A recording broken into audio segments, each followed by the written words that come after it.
Hello everyone, welcome to my channel online वाला। इस channel में मैं आपको बताऊंगा कि आप ऑनलाइन ऑर्डर्स कैसे ग्रो कर सकते हैं। एंड आज का टॉपिक है हमारा कि मीशो पे ऑर्डर्स कैसे ग्रो करें। काफ़ी लोगों के मीशो पे ऑर्डर्स नहीं आते हैं रुक जाते हैं, फिर आते हैं फिर रुक जाते हैं। तो इसमें आपको मैं कंप्लीट डिटेल्स दूंगा कि मीशो पे आप लिस्टिंग से ऑर्डर्स ग्रोथ कैसे कर सकते हैं एंड आपको क्या करना चाहिए कि आपका ऑर्डर ग्रोथ आए। काफ़ी सारे नए सेलर्स का ऑर्डर नहीं आता है, तो आपका लिस्टिंग सही होगा, उसके बाद एडवर्टीजमेंट काम करेगा, प्रोडक्ट रैंक करेगा। तो लिस्टिंग से आप कैसे प्रोडक्ट ठीक कर सकते हैं, मेन फोकस प्रोडक्ट ही है हमारा। अगर प्रोडक्ट सही होगा, सही लिस्ट होगा, तरीके से सारी डिटेल्स फिल होंगी, तब हमारे पास ऑर्डर्स जनरेट होंगे, ऑर्गेनिक भी एंड थ्रू एडवर्टाइजमेंट भी। तो पहले बात करते हैं प्रोडक्ट लिस्टिंग की। प्रोडक्ट लिस्टिंग में सबसे टाइटल जो है, हमेशा ध्यान रखिए, आप अपनी मर्जी से डालिए टाइटल। प्रोडक्ट का रिलेटेड इन्फॉर्मेशन भी डालिए, कोई भी प्रोडक्ट हो उस वो किस चीज़ के बारे में प्रोडक्ट है, थोड़ा सा डिटेल उसके बारे में भी डालिए। जैसे अमेज़ोन या फ्लिपकार्ट पे प्रोडक्ट लिस्टिंग करते हो, टाइटल में प्रॉपर हम अपनी मर्जी से टाइटल डालते हैं। ब्रांड नेम, प्रोडक्ट का नाम, प्रोडक्ट का फीचर, उसका कलर और क्या साइज़ है, वो आप मीशो में डालिए। मीशो में इजीली टाइटल एडिट हो जाता है, तो वहीं से प्रोडक्ट रैंकिंग स्टार्ट हो जाती है। उसके बाद आती है प्रोडक्ट लिस्ट करते वक्त अदर फील्ड्स, जिस तरह प्रोडक्ट का colour, fabric, material, importer, manufacturer details. ये सारी डिटेल्स आप भर दीजिए। मैन्युफैक्चरर में आपके पास जो मैन्युफैक्चरर है उसका डिटेल डालिए, नहीं तो अपना डाल दीजिए। पैकर डिटेल में आप अपना डिटेल डाल दीजिए। कलर में जो भी प्रोडक्ट का कलर है, मटेरियल जो भी है, सपोज अगर आप शूज़ बेच रहे हैं उसमें साइज़ पूछेगा, कलर पूछेगा, वो सब आप अदर डिटेल्स प्रॉपर फिल रखिए। कंट्री ऑफ ओरिजिन डालिए, कंट्री ऑफ ओरिजिन बहुत मैंडेटरी है, इंडिया डालिए। पैकर डिटेल भी आप डालिए एंड पैटर्न जो भी पूछे वो डाल दीजिए। उसके बाद मेन आता है डिस्क्रिप्शन। अब कई लोग मीशो में क्या करते हैं, डिस्क्रिप्शन को छोड़ देते हैं। आपने देखा होगा डिस्क्रिप्शन एडिट करते वक्त मीशो 6000 कैरेक्टर्स का लिमिट दे रखा है, तो आप कोशिश कीजिए कि एटलीस्ट 1000 कैरेक्टर्स डालें, 300 वर्ड्स के आसपास मिनिमम उसमें डालें। और उसमें डिस्क्रिप्शन में क्या रखिए, पहली लाइन तो आप अपने प्रोडक्ट का टाइटल ही रख दीजिए। जो आपने प्रोडक्ट का टाइटल डाला है अपना मीशो पे लिस्टिंग करते वही डिस्क्रिप्शन की फर्स्ट लाइन रख दीजिए। उसके बाद अपने प्रोडक्ट का डिस्क्रिप्शन डालिए एंड डिस्क्रिप्शन दो पैराग्राफ डालिए, छोटे छोटे सेंटेंसेस बना के। 3-3 लाइन का एक सेंटेंस बनाइए, फिर उसके बाद स्पेस दीजिए, फिर दोबारा नया सेंटेंस डाल दीजिए। इस तरह का डिस्क्रिप्शन रखिए जो इजी टू रीड रहे। उसके बाद आपको डिस्क्रिप्शन में एक चीज़ और ध्यान देने वाली है कि आप जो है अपने सर्च कीवर्ड्स निकाल के रख लीजिए। अमेज़ोन पे, फ्लिपकार्ट पे, गूगल से सर्च कीवर्ड निकालिए, उन सब को स्पेस बाय स्पेस दे के एज अ पैराग्राफ बना लीजिए और वो सब भी अपने डिस्क्रिप्शन में डाल दीजिए। उससे होगा क्या, इसका बेनिफिट ये मिलेगा कि जब भी कोई प्रोडक्ट सर्च करेगा, चाहे आपके प्रोडक्ट के टाइटल में वो वर्ड ना हो या फिर प्रोडक्ट रिलेटेड कोई और हो, suppose colour red, pink, blue आपने डाल दिया, आपका पिंक कलर का शूज़ है, आप डिस्क्रिप्शन में डालना भूल गए थे या कहीं पे भी भूल जाते, पर वहाँ से वो फैच कर लेगा, ऐप में रीड करेगा और सर्च रिजल्ट में आपका प्रोडक्ट वहाँ पे शो कर जाएगा। पिंक कलर का शूज़ है या ब्लैक कलर का शूज़ है, आपने 5 कलर डाल दिए as a black, pink, blue, navy करके डाल दिया, तो जो नेवी ब्लू कलर का शूज़ सर्च कर रहा होगा वहाँ पे भी आपका प्रोडक्ट जो है शो कर जाएगा। तो ऑर्गेनिकली ऑर्डर आने के चांस उससे बढ़ जाते हैं। तो सर्च कीवर्ड्स का भी एक स्पेस बाय स्पेस दे के पैराग्राफ बनाइए सिंगल वर्ड का। सपोज मैन शूज़ है, मैन स्पेस शूज़ स्पेस जूता स्पेस स्नीकर्स स्पेस फुटवेयर्स, इस तरह करके पैराग्राफ बना लीजिए और उसको भी अपने डिस्क्रिप्शन की एंड में स्पेस देके ऐसे 25-30 कीवर्ड एक्स्ट्रा और आप डाल सकते हैं थ्रू डिस्क्रिप्शन। तभी मीशो ने 6000 कैरेक्टर्स का लिमिट दे रखा है डिस्क्रिप्शन में। अब बात करते हैं इमेजेस की। मीशो इमेजेस 4 इमेजेस डालने को इजीली देता है।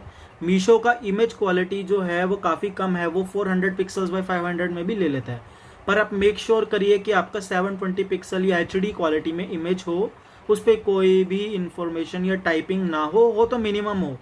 सपोज अगर कलर है तो वो हो, या बेसिक इंफॉर्मेशन हो इमेज के साथ, क्वेश्चनिंग हो, जिस तरह स्नीकर्स मेंशन कर रखा हो, रेड कलर हो इमेज के, वो चल जाएगा। पर ज़्यादा टाइटल वाला इमेज अगर डालोगे तो वो रैंक नहीं करेगा। एंड बात एक चीज़ और आपको ध्यान रखनी है, ये कोई नहीं बताएगा, इमेज का SEO।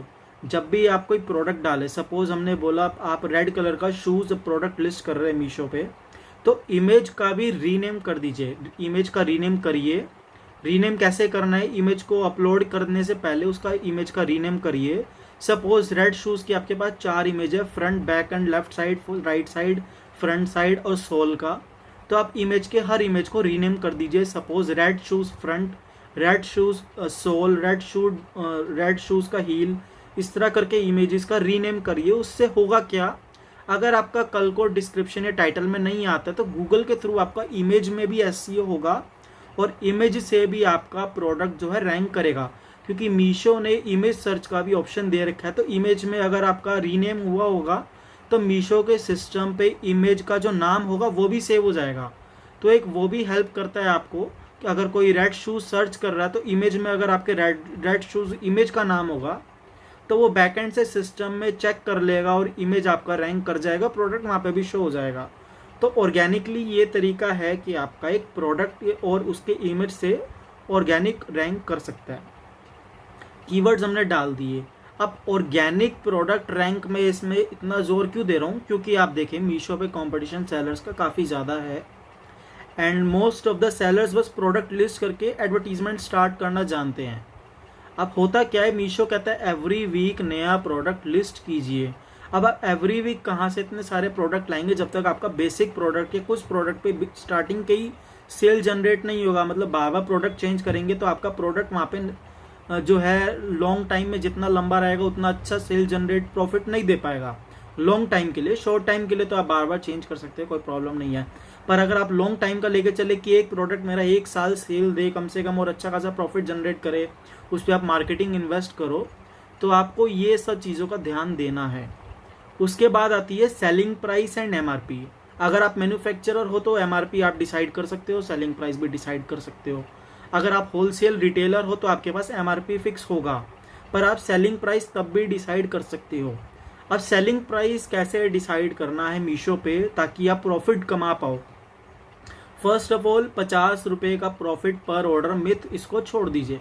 50 रुपये का प्रॉफिट लेके चलेंगे तो थोड़े टाइम के लिए प्रॉफिट होगा, उसके बाद लॉस देना स्टार्ट करेगा जैसे आपका रिटर्न इंक्रीज होगा। क्योंकि रिटर्न इंक्रीज होगा, रिटर्न चार्जेस लगेगा, आरटीओ फ्रॉड, कस्टमर फ्रॉड मिला के आपका लॉस में जाएगा। तो 50 रुपये का मार्जिन आप भूल जाइए। सपोज करिए क्योंकि आपको ऐड भी चलाना है तो इसलिए 50 रुपये का प्रॉफिट आपका काम नहीं आएगा, कहीं पर भी काम नहीं आएगा।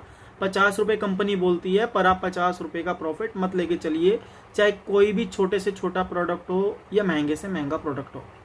मेक श्योर कि आपका, मैं बता दूं, आप जब भी मीशो पे प्रोडक्ट लिस्ट करें सेलिंग प्राइस को केयरफुली डिसाइड करें।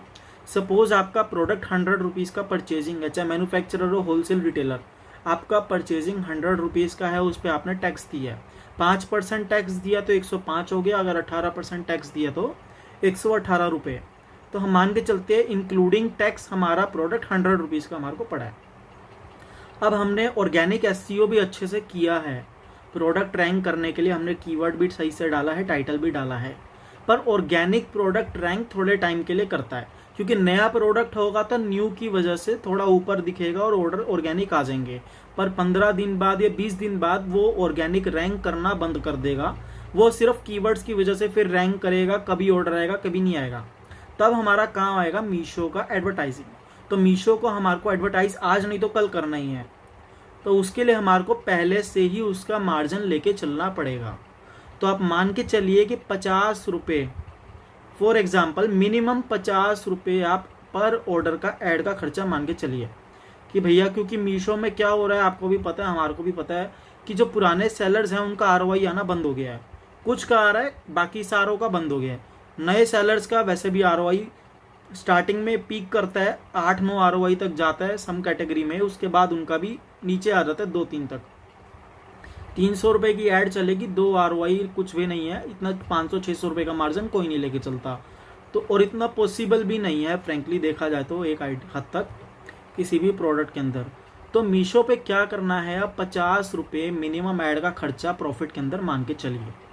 मीशो पे कमीशन 0 है, पर टैक्स हमेशा कट के पेमेंट मिलता है। 1% टीडीएस, टीसीएस, जीएसटी। 5% की कैटेगरी है तो आप 7% घटा दीजिए, 18% की कैटेगरी है तो 20% कट के पेमेंट मिलेगा। उसका कोई दिक्कत नहीं है, चलो टैक्स हमने घटा दिया। तो हमारे को क्या करना है, सेलिंग प्राइस सपोज हमारा 100 रुपये का प्रोडक्ट था, 50 रुपया तो क्लियर हमारा जो है वो ऐड का खर्चा निकल गया। अब हमारा 150 रुपये हो गया। सपोज हमारा सेलिंग प्राइस 249 है, तो 7% कट के मिलेगा। 7 का 10 मान लीजिए, क्योंकि पैकेजिंग भी 3% मान के चलिए, 10-12 रुपये का पैकेजिंग का खर्चा बैठता है। आरटीओ में कोई चार्जेस नहीं है मीशो का, ये बेस्ट है, पर उसमें कस्टमर रिटर्न में 150 रुपये कटता है। अब मान के चलिए कि ऑर्गेनिक प्रोडक्ट जा रहा है बिना ऐड के, तो आरटीओ रेशो रहता है 5 से 10% के बीच में, कस्टमर रिटर्न आता है 5 से 7%। मोटा मोटा जो है कस्टमर रिटर्न का 7% का है। 7% के हिसाब से भी आप 25 रुपया पर ऑर्डर कस्टमर रिटर्न का खर्चा लेके पहले से ही चलिए, क्योंकि जिस तरह आप ऐड करेंगे तो आरटीओ बढ़ेगा और कस्टमर रिटर्न भी बढ़ेगा, क्योंकि वहाँ पे रिटर्न रोकने का कोई ऑप्शन नहीं है, रिटर्न तो आएगा ही आएगा मीशो पे। तो आपको रिटर्न का खर्चा भी पहले से ही पर ऑर्डर में लेके चलना है, ताकि आपको बाद में लॉस ना हो। जब आप मार्केटिंग कॉस्ट जब बढ़ाने लग जाएंगे, महीने का मार्केटिंग में इन्वेस्ट करेंगे, प्रोडक्ट रैंक करेंगे और आपका पूरा दिन मार्केटिंग चलेगा, तो आपको रिटर्न हाई आएगा। तो रिटर्न में लॉस ना हो उसके लिए पहले आप 20 से 25 रुपया रिटर्न का चार्जेस भी पर ऑर्डर में लेके चलिए। आप हमेशा ध्यान रखिए, प्राइस फाइट या प्राइस कंपटीशन के चक्कर में मत रहिए। एक पॉइंट हमेशा ई कॉमर्स में आप याद रखिए, किसी भी प्लेटफॉर्म पे हो, दूसरे सेलर से कंपटीशन करना बेवकूफ़ी है, क्योंकि एक ऑनलाइन प्लेटफॉर्म पे आज के टाइम में मैन्युफैक्चरर है, होलसेलर है, डिस्ट्रीब्यूटर है, रिटेलर है, फिर छोटे सप्लायर भी आ जाते हैं, फिर छोटे मैन्युफैक्चरर भी हैं, बड़ा मैन्युफैक्चरर है। तो हर कोई ऑनलाइन सेल कर रहा है और सबका प्राइस डिफरेंट है। हर कोई कंपटीशन नहीं कर सकता एक दूसरे से। होलसेलर मैन्युफैक्चरर से कंपटीशन नहीं कर सकता, रिटेलर होलसेलर से नहीं कर सकता। तो आपको अपना हिसाब अपने हिसाब से देख के चलिए, अपना प्रॉफिट अपने आप डिसाइड कीजिए। तो 50 रुपया आपका मार्केटिंग का कॉस्ट मान के चलिए, ऑर्डर में 25 रुपया रिटर्न का चार्जेस लेके चलिए, जिसमें आपका टैक्स वैक्स सब इंक्लूड हो गया 25 रुपये के अंदर। कस्टमर रिटर्न और पैकेजिंग का 10 रुपया खर्चा होता है, तो 25 रुपया इनफ है कस्टमर रिटर्न का। तो 75 रुपीज़, 100 रुपये का प्रोडक्ट है, 175 हमारा कॉस्ट पड़ गया मोटा मोटा, जो हमारे को पे आउट मिनिमम चाहिए। 50 रुपये का कोई सिस्टम नहीं है। अब उसके बाद आता है हमारा प्रॉफिट मार्जिन। प्रॉफिट मार्जिन कैसे रखना है, अगर आपका प्रोडक्ट क्वालिटी बहुत अच्छा है, आपको पता है इसमें कस्टमर को पसंद आएगा, रिटर्न थोड़ा कम है पर प्रोडक्ट मार्केट में चल जाएगा, तो आप मार्जिन रख सकते हैं 70 से 80 रुपये का। या अगर आपका प्रोडक्ट का क्वालिटी पता है आपको 50-60 रुपये का है, सस्ता प्रोडक्ट है, यूज एंड थ्रो टाइप का है, तो आप प्रॉफिट रखिए 50 से 60 रुपये का। अदरवाइज अगर क्वालिटी अच्छा है तो 70 से 100 रुपये का प्रॉफिट आप इजीली रख सकते हैं। तो ये आपको चीज़ों को ध्यान रखना है। तो अगर 100 रुपये का प्रोडक्ट हमारा था सपोज, और हमारे को पता है कि प्रोडक्ट का क्वालिटी, फॉर एग्जांपल के लिए है, अगर हमारा 100 रुपये का प्रोडक्ट है, परचेज हमने 100 रुपये का किया है, 75 रुपीज़ हमने एक्स्ट्रा लिए, 50 रुपया मार्केटिंग का, 25 रुपया रिटर्न का हमने मार्जिन लेके चला है, तो 175 हो गया। उसके बाद हमारे को पता है प्रोडक्ट का क्वालिटी हमारा अच्छा है, कस्टमर रिटर्न इससे कम होगा, कस्टमर का डिमांड बढ़ेगा, जो एक बार ही मंगाएगा वो दोबारा भी मंगाएगा, एंड प्रोडक्ट थोड़ा अच्छा चल जाएगा। तो हम मार्जिन बढ़ा देंगे, यहाँ पे हम मार्जिन लेंगे 75 रुपीज़ का, तो हमारा 175 प्लस 75 हो गया 249 रुपीज़। तो अब हम क्या करेंगे, 249 में 10 रुपये एक्स्ट्रा बढ़ाएंगे। अब ये हमने 249 में प्रॉफिट के ऊपर 10 रुपये किस लिए बढ़ाया, क्योंकि मैंने बताया था अगर 5% की कैटेगरी होगी तो 5% कट के मिलेगा, 18% की कैटेगरी होगी तो 18% कट के मिलेगा। तो इसमें क्या होगा, हमारे को जो पेमेंट मिलेगा ना वो 5-10 रुपये ऊपर नीचे मिलेगा, ज़्यादा डिफरेंस नहीं आएगा। तो हमारा जो 100 रुपये का प्रोडक्ट था उसका सेलिंग प्राइस हो गया 249 रुपीज़। अब हमारा जो प्रोडक्ट है 249 में हम 10 रुपये बढ़ा दिए, 259 रुपीज़ में हम प्रोडक्ट मीशो पे सेल कर रहे हैं। 5% की कैटेगरी में आपको 245 से 250 के बीच में पेमेंट मिल जाएगा, पे आउट। अब बात करते हैं प्रोडक्ट का, लिस्टिंग हो गया, इमेजेस हो गया, प्रोडक्ट में हमने कीवर्ड डाल दी, ऑर्गेनिक रैंकिंग के हिसाब से भी हमने प्रोडक्ट अच्छे से लिस्ट कर दिया, और अब हमने जो है एडवर्टीजमेंट का, रिटर्न का, सबका मार्जिन ले लिया।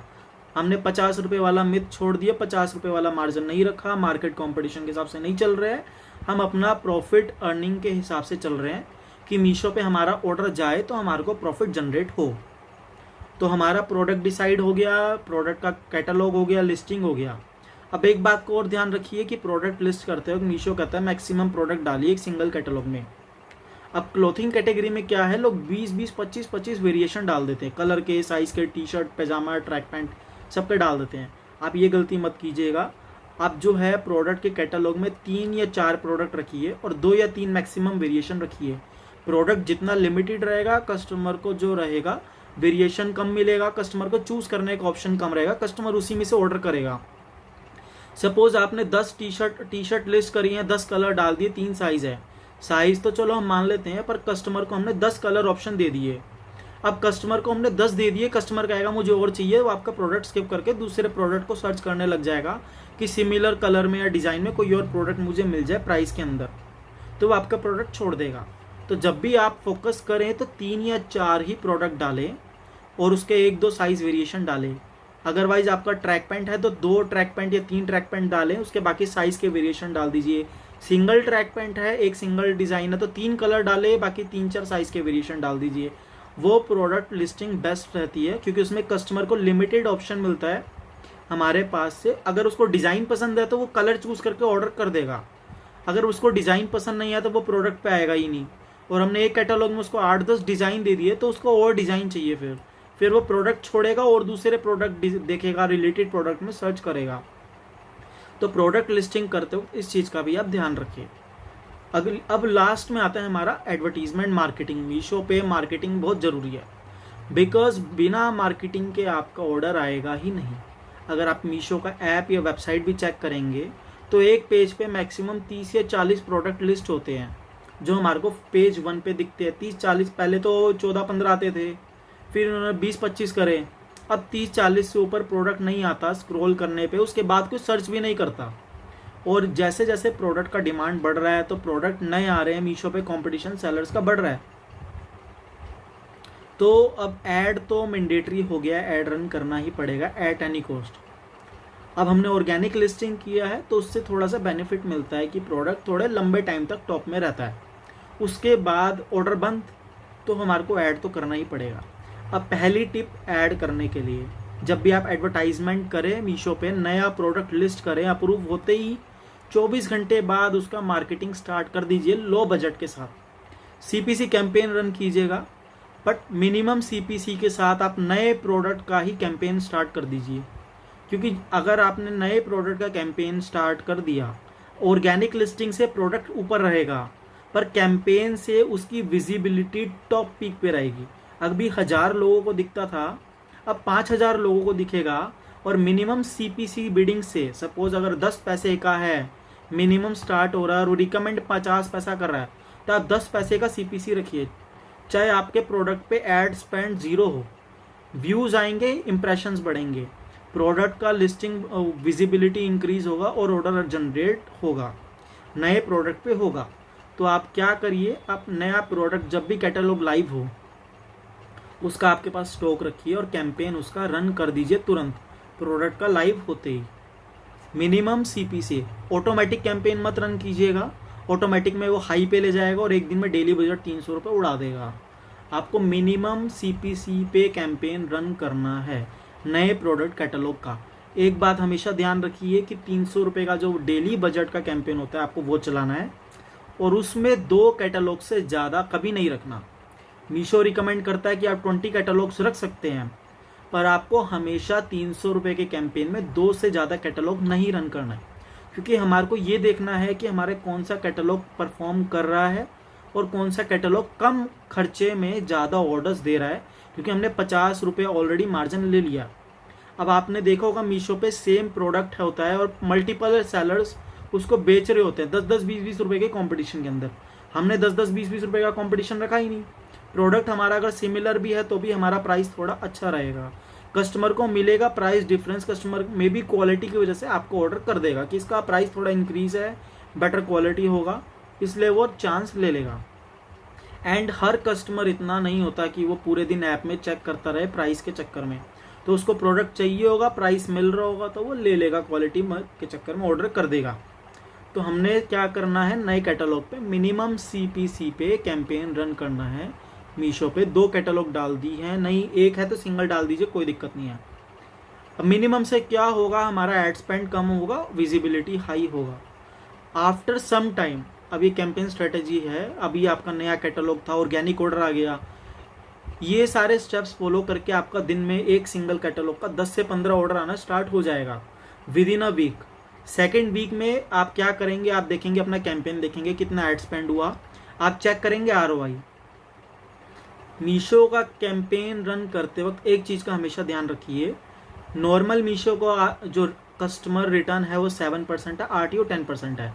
कस्टमर रिटर्न तो बढ़ेगा ही बढ़ेगा, पर मीशो के कैंपेन में एक सबसे गंदी बात ये है कि जब भी आप कैंपेन रन करेंगे उनका डेटा मैनिपुलेटिव होता है, वो कैंसिल्ड ऑर्डर्स का डेटा नहीं दिखाता कैंपेन के अंदर, तो आपका RTO जो है वो 20% तक बढ़ेगा। इसलिए पहले ही मैंने बोला था कि आपका जो है मार्जिन लेके चलिए 20 से 25 रुपये रिटर्न का पर ऑर्डर के अंदर, तो आपका जो है RTO का रेशो बढ़ेगा, पर कैंपेन में शो नहीं होगा। कैंपेन में सिर्फ ऑर्डर्स जनरेटेड वाला डेटा शो होगा और उसके बिहाफ पे आपको ROI दिखाएगा। और कैंपेन में मीशो पे क्या होता है, जब भी आप 300 का डेली बजट लगाते हैं उसमें 18% मीशो का टैक्स इंक्लूड नहीं होता, तो आप 300 जब भी कैंपेन सेट करें तो उसमें 18% GST जोड़ लें और 10 डेज का डालें या वीकली डालें, तो आप मंथली कैलकुलेट कर लीजिए कि 2100 रुपये पे 18% टैक्स लगेगा, तो वो टोटल अमाउंट आपका पे आउट में से डिडक्ट होगा। 2100 नहीं होगा, 2100 प्लस 18% GST होगा एंड वो अमाउंट डिडक्ट होगा, ताकि आपको बाद में कन्फ्यूजन ना रहे कि ऐड मैंने 2100 रुपये की चलाई थी और मेरा अमाउंट 2400 या 2500 डिडक्ट हो गया। तो ये आपको ध्यान रखना है। अब हमने जो है कैंपेन रन किया था मिनिमम CPC बिडिंग से नए कैटलॉग पे। नया कैटलॉग पे कैंपेन रन करने के बाद हमने देखा कि हमारे को ऑर्डर्स आ गया। अब धीरे धीरे ऑर्डर जो है वो कम होना स्टार्ट होगा, क्योंकि आपका कैटलॉग पीछे होता जाएगा, बाकी नए सेलर्स का कैटलॉग ऊपर आता जाएगा। फिर आपको CPC बिडिंग बढ़ाना है और अपने जो प्रोडक्ट है उसका ऑर्डर्स जनरेट मेंटेन रखना है, ROI मेंटेन रखना है। CPC बिडिंग कोई कहता है कि डबल करो, रिकमेंड करो, पर मैं सजेस्ट करूँगा 1 वीक का डेटा एनालाइज करें, उसके बाद CPC को 25% से 50% तक ही बढ़ाए, उससे ज़्यादा इंक्रीज ना करे, डबल ना करे। 25% से 50% के बीच में 1 वीक का मिनिमम डेटा एनालाइज करें। 1 वीक में आपको पता चलेगा आपके कैंपेन रन कर रहा है नहीं कर रहा है, ऑर्डर जनरेट हो रहा है नहीं हो रहा है, पर ऑर्डर एडवर्टीजमेंट का कितना कॉस्ट बैठ रहा है, उस हिसाब से आप देखें। और उसके बाद अगर आपको लगता है कि 50 रुपये के अंदर आपका एक ऑर्डर का कॉस्ट बैठ रहा है और आपको 50 रुपये हमने मार्केटिंग का खर्चा रखा था, 50 रुपये हमने मार्केटिंग का खर्चा रखा था, 50 रुपये के अंदर हमारा ऑर्डर आ रहा है, तो कोई दिक्कत नहीं है, कैंपेन को चलने दे, ऑर्डर फ्लो बने रहने दे। आपको लगे हमारा ऑर्डर कम हो गया, एडवर्टीजमेंट कॉस्ट बढ़ रहा है, तो मैनुअली हम CPC को 25% बढ़ाएंगे। 5% 10% बढ़ाने से कोई फर्क नहीं पड़ेगा। मिनिमम 25% से 50% एक बारी में बिडिंग बढ़ानी ही पड़ेगी।